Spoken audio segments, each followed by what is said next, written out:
Good morning and welcome to your Farm and Home Show. My name is Joanna and this morning we're visiting with Kristin Hildabrand, Warren County Extension Agent for Horticulture. Now Kristin, one of mine and your favorite vegetables is the sweet potato. We think about that being a fall crop, but now is really the time to start thinking about what sweet potato to plant. Yes, and you know, sweet potatoes are so healthy for us. They're really good in fiber. They have nice complex carbs, but they're great in vitamins A and C. It's really good for our eyesight. It has the beta carotene option to it. But sweet potatoes, you know, a lot of times people will ask, is it sweet potato or yam? So sweet potatoes are grown here in Kentucky. Usually yams are mainly grown in, you know, other countries because of the warmer climate. But sweet potato is actually from the morning glory family. It's in the Convolvulaceae family. So when you think about morning glory, you think about the long runners, and it does have to be really warm outside before you're ever ready to plant. And it is, even though it's a potato, it's treated a lot differently from the white potatoes that we grow, the Irish potatoes that we grow here in Kentucky. So I first wanted to talk about some of the varieties that we can grow here in the state of Kentucky, and they're really broken down into two categories. So one is going to have a moister, like fleshy texture according to your palate, so it's going to be a little bit sweeter. And then there's one where we're here in Bowling Green that is a little bit drier flesh. And so with our population here, a lot of times they prefer that drier flesh because that's what they're used to in their, you know, natural climate that they were brought up in. So the one of my favorites though that you can grow here in Kentucky is the Beauregard, and it is a really sweet, moist variety, so it's going to taste really good. Another variety that you might want to try out is Hernandez. It's just a little bit lighter in color from the Beauregard. It's a little bit tapered at the roots, so it's going to be a little bit longer. There's also another one that's called Covington that might be an option. It's got a little bit more coppery, you know, kind of flesh and outer skin to it, but those are popular more considered in that moist fleshed type of variety. Now the other two that fit the drier category is O. Henry.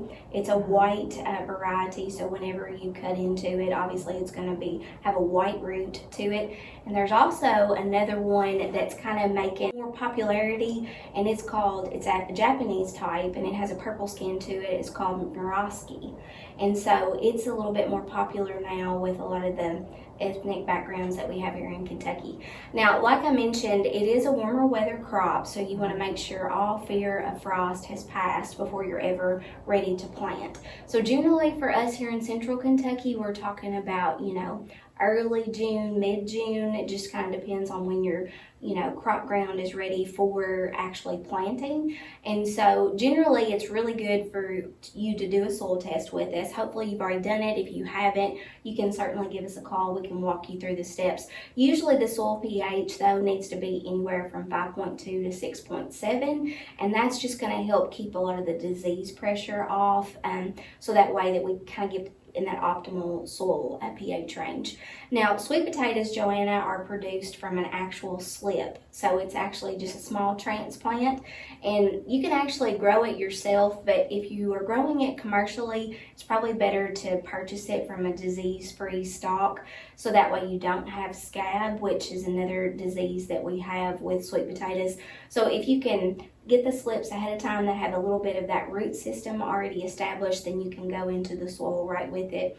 Generally for planting, we want you to ridge up, you know, basically your planting rows. We want them about 10 inches high. That just helps again with harvesting later on. If you're planting multiple rows, you want to space them about there, or 3 feet apart, and then you can plant the slips anywhere from 12 to 15 inches apart. But these are really gonna vine, so you really need to make sure that you've got plenty of space.